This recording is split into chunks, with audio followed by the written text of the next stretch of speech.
Greetings everyone, Henry Gracie, Evandro Nunes here at Gracie University World Headquarters to discuss Gracie survival tactics from here on out, known as GST. Everything that we do in our daily lives is to widen the relationship in between jiu-jitsu and law enforcement officers. So we make all the videos, we do all the breakdowns to open the door, but the problem is there are still some officers and some first responders who have not taken the first step through the door and actually participated in the course. And chances are, if you're one of those, the reason is there's some unknown information, there are some unknown variables that cause uncertainty, anxiety, and you don't take action. You don't attend a GST course because of something you don't understand or don't know or aren't that aware of. And our goal today is to eliminate the unknowns, answer the top 10 questions by first-time GSTers, and really reduce the uncertainty so you can ultimately make the best decision for you and your department. Yeah, we want to clarify any doubt that is in your mind, that is creeping in, that is an obstacle for you to act or for you to participate in the class. And there's no better way to deal with unanswered questions than with communication, and that's what we're going to accomplish right now. So here we are. Now, before we get started with the 10 questions, let's talk about who the best candidates are and who the likely and even qualified candidates are to attend a GST course, specifically military, law enforcement, and first responders. So EMTs, firefighters, or anything of the like. If you're the first person on a scene when things go wrong, you must have the skills to protect yourself from a violent physical attack and the skills to control someone non-violently until help arrives. Right? Your job is to do your job in a way that allows you to go home safe at the end of every day. That's it. And we're here to help you make that possible. So, military, law enforcement, first responders, if that's you, you're watching the right video. If that's not you, you're welcome to watch along, to know that to know essentially what you one day have to look forward to if you ever join that upper echelon of public servants, essentially, who go out there and put their lives on the line every single day for us to live the amazing lives and enjoy the freedoms and liberties that we have.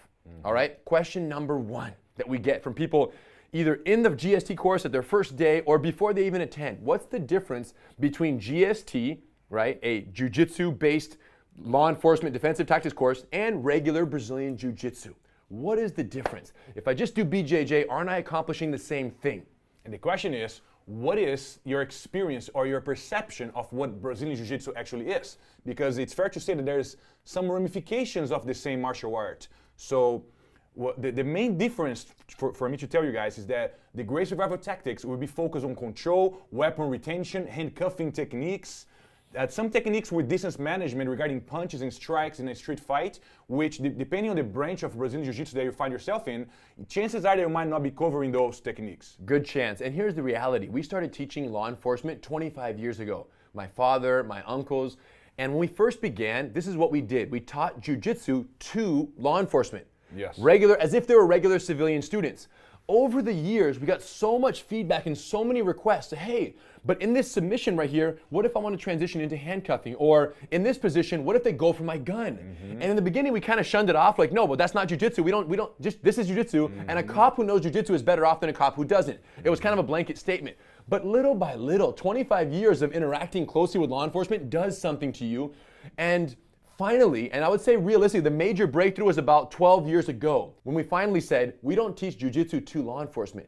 Let's teach jiu-jitsu for law enforcement. So at that point, every single technique in the program got kind of refurbished and reanalyzed from a purely law enforcement perspective. And there's really a couple main considerations. Are my weapons safe from the position that we're in? So weapon retention everywhere. And B, or number two, is can I transition efficiently into a handcuffing procedure safely at the end of this technique? If it doesn't begin with weapon retention and ultimately punch protection and survivability, and it doesn't end with the suspect in handcuffs, it's not GST. That's the difference. And another difference is the natural body movements. The techniques are based not on the instructor's physicality and abilities and natural abilities. It's based on universal natural body movements. So whatever size of strength or height that you have yourself, GST is made for you. And we also know that because this is a train the trainer course, we are certifying you to then teach others in your department or in your agency or in your organization.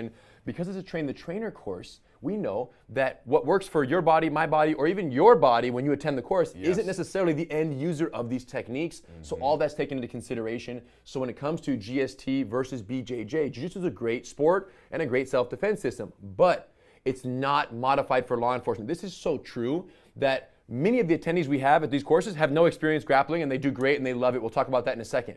But many of them are highly skilled purple, brown, or black belt BJJ practitioners. But consistently when they show up, what is the feedback? The feedback is, I can't believe that I didn't know these details before. Yes. Because the range of spectrum that we cover, from the beginners to the most complexity of techniques, it's there. if you're a BJJ practitioner and you are also a law enforcement officer, you're going to learn things that you've never learned in BJJ, and you're going to love that about it. So some of our most valued critique and feedback from these courses are from the people who have the most experience and go, wow, I'm a black belt in BJJ, but I feel like I'm a white belt when I'm learning all these new details for techniques I should have already known, but when they're modified for law enforcement, they're essentially different techniques. We could not have built the Gracie Survival Tactics without the cooperation from law enforcement. So what I want you to think is that we're not here teaching to you guys, like Henry mentioned. We're teaching for you guys, but how can we do that? By being so open-minded to what you guys have to say. We built because we collected from you. We're learning from you as you guys are learning from us. That's why this movement is so... It's a continuous movement. Every GST is better than the last one. There we go. Question number 2. How is the 5-day GST course structured, and what are the objectives that we aim to accomplish in those 5 days? So starting with the course outline of a 5-day course. 3 days, drilling, absorption, student mentality, learn the techniques. 2 days, teaching mastery. Right? Because the first 3 days are only valuable for your organization if you leave here as a highly proficient teacher and deliverer of the information that you absorb from us. And I think one of the most consistent positive feedback we get is, wow, I didn't imagine they would spend so much time preparing me to teach the information. That's like time. It's probably 80% of our feedback is, I'm not only happy with the techniques, it was an amazing course, but I'm so blown away by how effectively prepared I am to now go back and teach this, and that's what we do. We do it on the civilian side, and we also do it for law enforcement. And it's surprising for them because when people go to the Gracie Survival Tactics, they're expecting the techniques, but then they get amazed by the techniques, they get surprised by the teaching methodologies. And one way to understand is that jiu-jitsu has been evolving through generations. But as the techniques has been evolving, the teaching methodologies have also been evolving. Maybe we're not too much highlight on TV and fights, but inside this academy right here, and every Gracie University, Gracie Academy all over, the teaching methodology has been growing with the techniques, and we can't wait to share them with you guys. And here's what's crazy. When we talk about problems that plague specifically law enforcement departments, it's that defensive tactics has a very negative connotation. It's a very much of a fight club mentality, and people don't even want to go. Their mandatory DT block, maybe they got 4 hours a year, they call in sick. They never want to show up for that. Why is it that DT, an amazing skill for survivability, defensive tactics, is the least desirable activity for active duty, in-service, or new recruits oftentimes when they're going through the academy or at the in-service blocks that their mandatory attendance is required? Why is it something that they're so against? Maybe some fear of injuries, maybe some ego, maybe a certain complacence, or they think they might not need that information. Yeah. Right?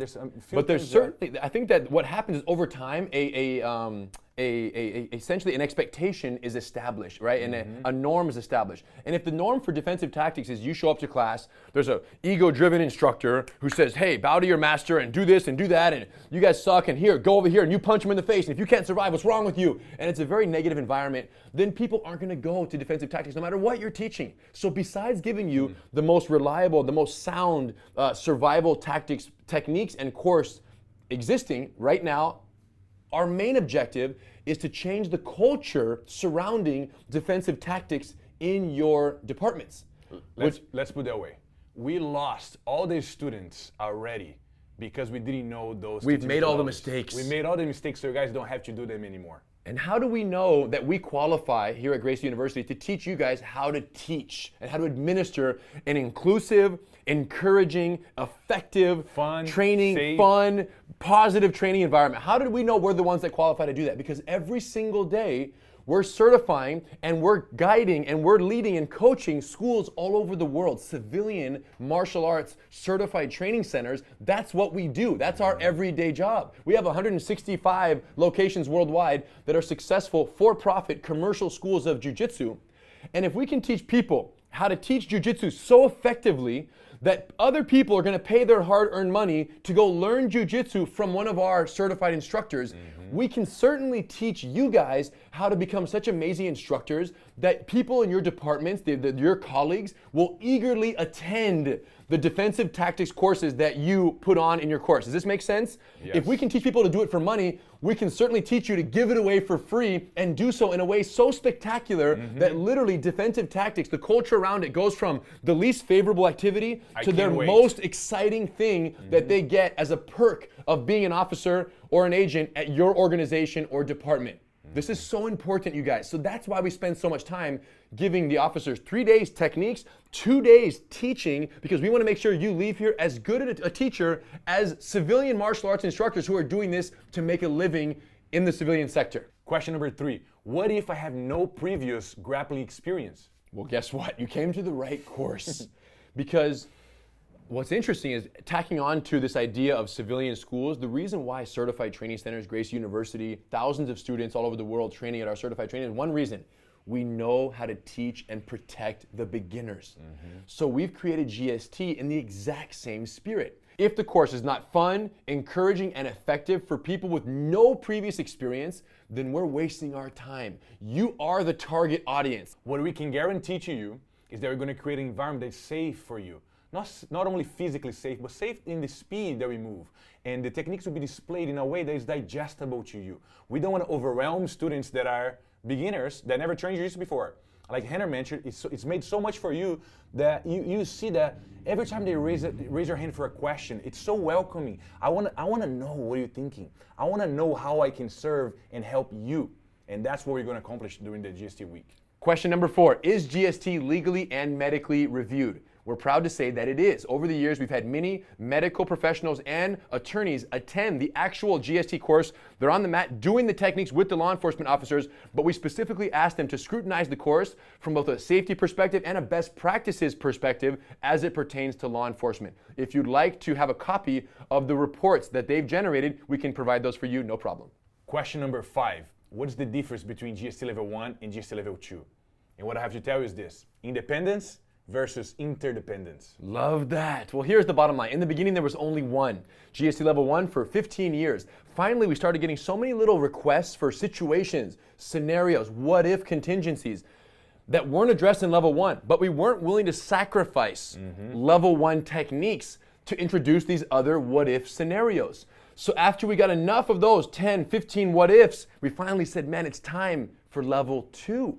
So Level 2 was born. And what's amazing is that if you had to summarize from a technique perspective, Level 1, like Evander said, independence, is to give each individual officer their survivability defensively and their controllability.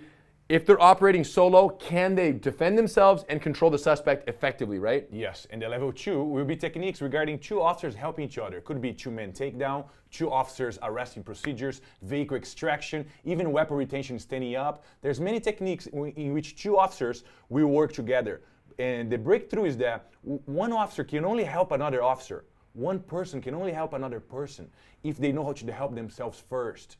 So that's why we go back to GST Level 1. We focus on how can I defend myself first? How can I control someone down myself so they can Henner or my backup, my partner come in and help me out with that process. Go. From a numbers of lessons perspective, GST Level 1, we're talking about 23 lessons with multiple variations and slices within those lessons. GST Level 2, 15 lessons with several variations within each lesson. And once you approach this amount of lessons, you approach very much with the idea that you're picking and choosing the techniques that you know. We know that most of you guys only have maybe 4 hours to teach GST a year or defensive tactics a year. So the goal is to, if I work in border patrol, I want more control techniques. If I work in corrections, I want more handcuffing techniques. If I work without a backup, I want more survival techniques. So that's the beauty.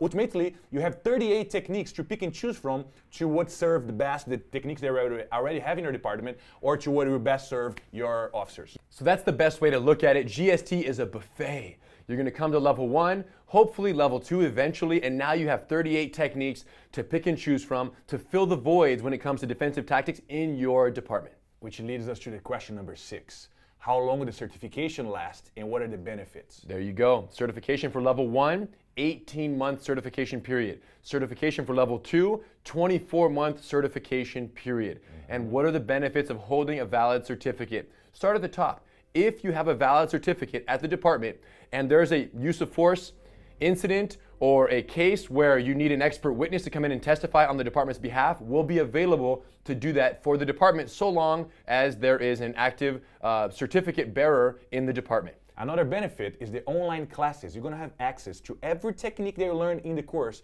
You're going to have access to Grace University, and we will have the video access to those classes. So you can log in whenever you want. This is very valuable because you'll do the 1 week immersion with us for level 1 or level 2.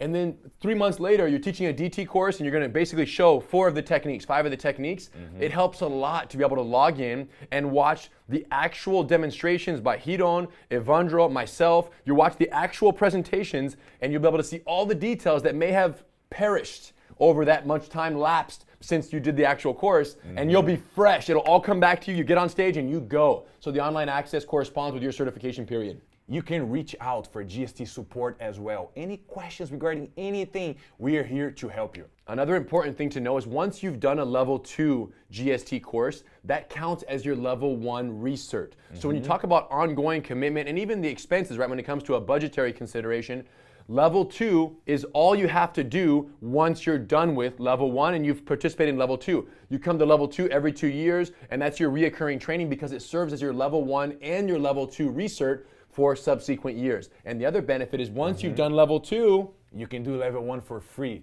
until you're certified. no money. No money. Just show up. Just show with up. a smile and good energy. Why, Henner? Yeah, good question. It's a win-win-win. That's called a triple win. Yes. Right? How do you win by doing level 1 for free? Well, you go back and you get that immersive level 1 experience because in level 2, we review the level 1 techniques, but it's fast. It's just day 1 and we rush through them. But if you get the full week-long level 1 immersion, it's better for your skills that may otherwise be perishable. Attending level 1 is a great idea, and it's free if you're level 2 active certificate bearer. The other benefit, another win is for the students. Now we have students that never trained jiu-jitsu before potentially, and they have your help. You're gonna be on the mat helping them as at the same time that you help yourself. We know that once you share, you also improve yourself. yes, teaching is the best way to learn, and you're gonna benefit. Those new students are gonna love the extra. You're essentially doing a level 1 course in the assistant instructor capacity. It's like you're gonna help us pair up with the newer students and make it great. That's a triple win though. The third win is that we benefit because we go there, and if there's an 80-person course and we have 20 level 2 graduates who came to this level 1 course for free to help us with these 80 brand new students, it's way better than having 2 instructors and 80 people who are very unknowledgeable of the technique. So we certainly appreciate, obviously space permitting, you just have to reach out to the GST support team and let us know that you want to attend a level 1 in your region. We'll put you on the list. You don't pay a dime, you show up, and we get to reconnect on the mat. Of course, until, your level 2 course, which, like we said, that's your continuation, recertification, and primary course of growth for you. Question number 7, what do I wear and who I'm gonna partner with? There you go. So in terms of what to wear, the answer is whatever makes you comfortable. On the mats, we don't wear shoes. We prefer that we're bare feet.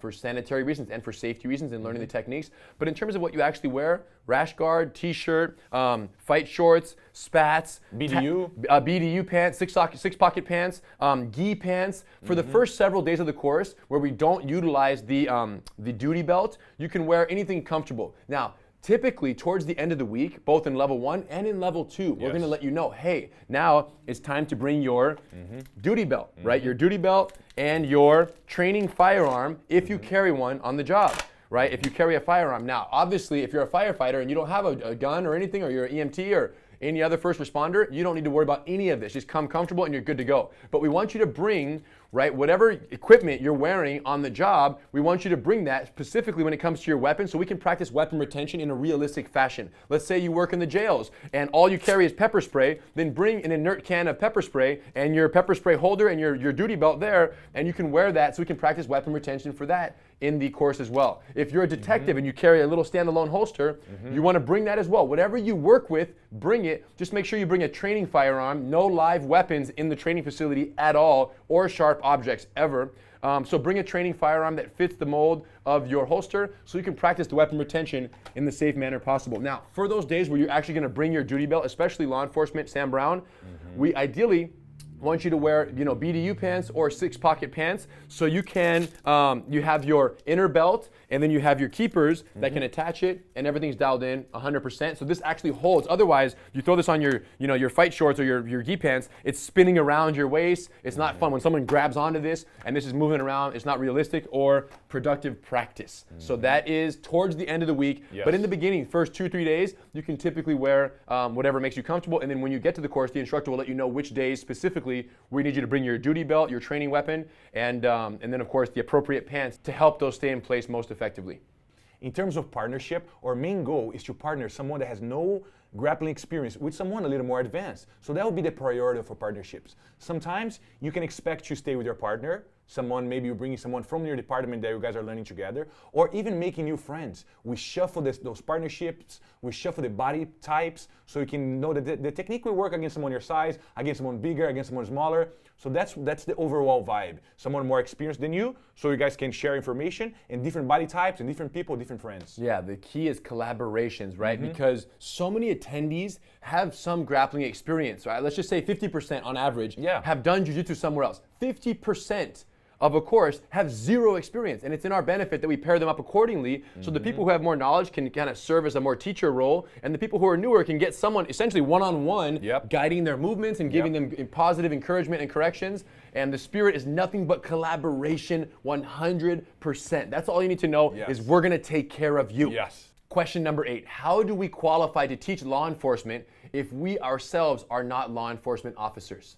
That's a very good question, and we lead with the understanding that we are not law enforcement officers. We have the ultimate respect to acknowledging that what you guys do, the life in that situation that you guys face every day, we're not doing it. We're not handcuffing suspects on the street. We're not dealing with the intricacies of a real fight scenario in a house, in a domestic violence call. We don't do that. The truth is we don't know. And starting from that position, what we do know is we understand body mechanics, alavanca, aka leverage, more than probably any other police officers on the planet. Yes. So what we understand is if we can apply our comfort in body mechanics, manipulation, control, and nonviolence, and apply those skill sets to circumstances that are realistic for law enforcement based on their input and their feedback, we can create something amazing. And this is what has happened. Today, GST is one of the fastest growing, for sure when it comes to jiu-jitsu based DT courses. If not all DT in the country, it's one of the fastest growing courses out there because every single person who attends, they come in a little skeptical, like, wait, they're not cops, how do they know? Yeah. But then they go, oh my gosh, everything they're teaching and the language they're using is so law enforcement specific and effective that they could easily be law enforcement officers and we wouldn't know the difference. And now here's what's crazy. We don't want to take credit for that. The reason it got to the point that it is, that this course is so refined for law enforcement, is because every single course we do, we get input from the officers who are using our techniques over the last 25 years. So if they use it, they teach it, it has troubles and they come back, we change the technique to accommodate those concerns or those circumstances, and that's how the course has gotten to where it is, only based on that feedback loop that is happening with every single attendant and every single person who graduates from GST. And let's put it away, we don't want to step in your side of the river. All we want to do is to share what we have been doing forever. We are students for life regarding fight manipulation, fight mindsets, and once we share that with you guys, we can meet in the middle. And that's where the magic happens. That's where great survival tactics happen. I'm not going your side, and I'm sharing our side, and we're all learning together. And it's so beautiful because every GST course, the room is full with 80, 100, 120 law enforcement professionals from all over the country. All over the planet. And all over the world. And they come together, and then they share their best ideas, and when we get a great new nugget, oh my gosh, we're so excited because then we go to the next GST. So there's no one else serving as a kind of a intermediary role between all law enforcement professionals in the world. No one else is bouncing from department to department, getting the best and passing it on to the rest. So we take that role very seriously. And when we learn something from a department, we don't say we invented it. We go to the next department and say, hey, we learned this from the U.S. Customs and Border Protection. We learned this from Bellevue PD. We learned this from Arlington PD. They're teaching it this way, and we're bringing it. So we're just messengers and mergers between jiu-jitsu culture and jiu-jitsu principles and the circumstances and realities of law enforcement that are communicated to us by those who risk their lives every single day. So we're humble in that approach. We're grateful to be the ones doing it, but know that we're not claiming to be law enforcement, and never will you hear us say that, and nor does that preclude us, the fact that we aren't, from teaching effectively skills that are changing lives every single day, because it's happening. Now, one thing that I have to say is that what we noticed is that one thing that we share very much with law enforcement are the values of sharing, connecting, protecting others. So that's something that the martial artists already share with law enforcement itself. But that's just the culture in the room. It's something that you guys will be amazed by. And one that we want you to take home to your colleagues. And like we talked about earlier, change the culture around defensive tactics in your department. And that culture shift, if it happens, will outlast you. Whoever's watching this video, you're going to retire one day, and you're going to have revamped the whole DT program in your department. And when you retire, it will be forever changed because of your integration and the steps you took to bring GST to your organization. And we're very honored to facilitate that process. Question number 9. What if my command staff does not sponsor my participation in GST? We are aware, guys. We are aware of the challenges that you are facing right now to implement and to even come to class. Some people, they're trying for 5 years, 6 years, 7 years, begging and like, Chief, send me to that course. Look at these videos. Look what is happening. I need that knowledge. And it's not happening. It's very hard. And we respect and appreciate those who are fighting the good fight here, trying to get that approval. That's why we put out so many videos. It's like, look, Chicago, New York, whatever happens in the media, law enforcement, we make a breakdown mainly so you can pass it up the ladder and let your command staff see how serious the problem is, so that ultimately we can help you, right, orchestrate the solution and bring it back to your department. Now, that being said, it's sometimes there's no approval. It's no vacation time, no sponsorship. We're not paying for it. You're not going. And once that happens, it's very demotivating for you. You can see from a place, man, I don't know the answer. But guess what?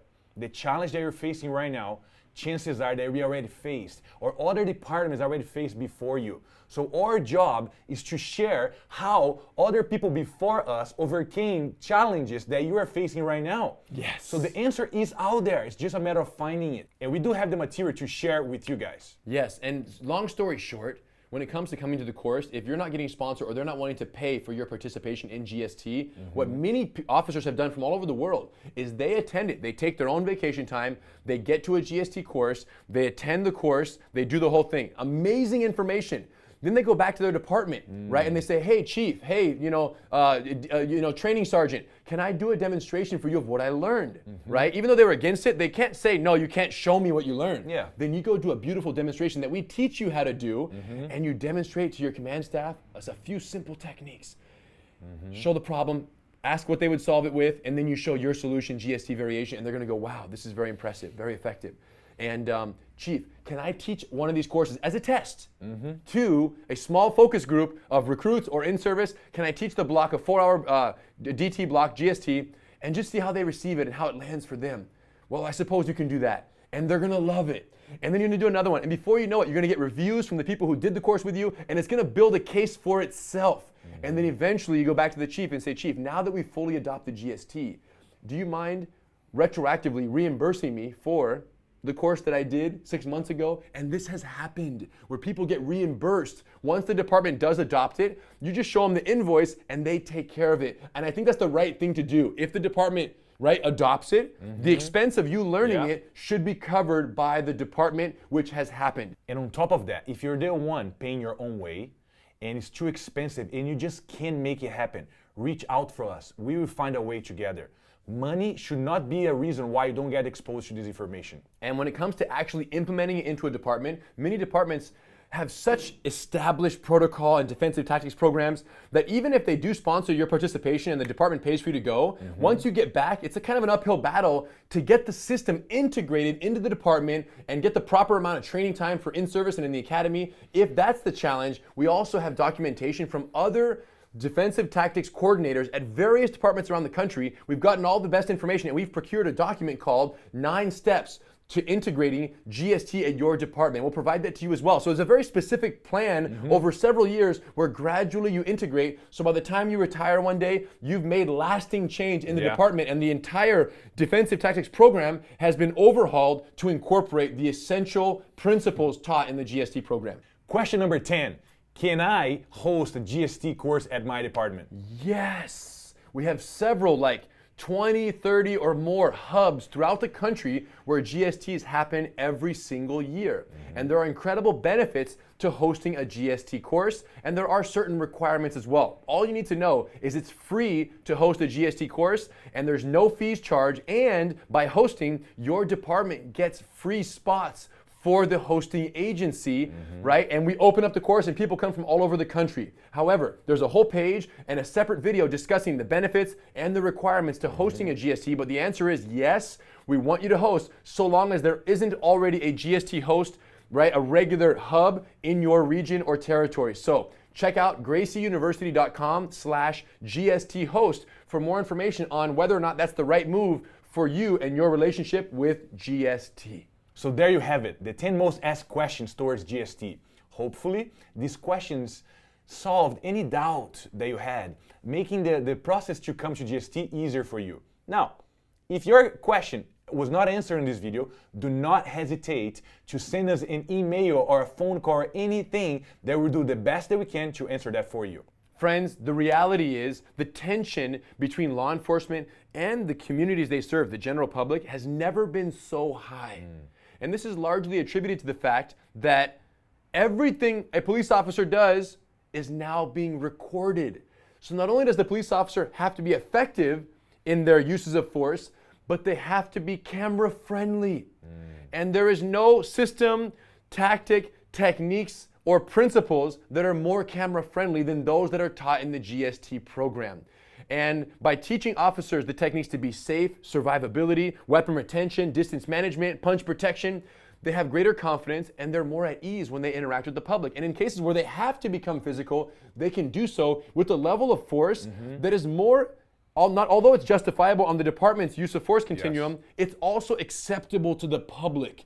And because the public, they see not what's justifiable, they see what's necessary. Yes. Is the officer doing what's necessary? That's what they ask. And jiu-jitsu and GST, right, this modification of jiu-jitsu gives you such a range of force options, right? When all you have is a hammer, everything is a nail. But with jiu-jitsu, you have so much of a range of control options that you can control someone only with what is necessary based on the circumstances, not what is justifiable based on department policy, that then creates that incredible backlash from the public, and that's where the divide begins. So we want to close the gap. This is called the acceptable force gap. What's acceptable for the department and what's acceptable to the public is a gap. And maybe it'll never be eye to eye, but our goal is to close it as much as possible, but that requires you to take action in your department, complete overhaul, and we're here to assist in the process.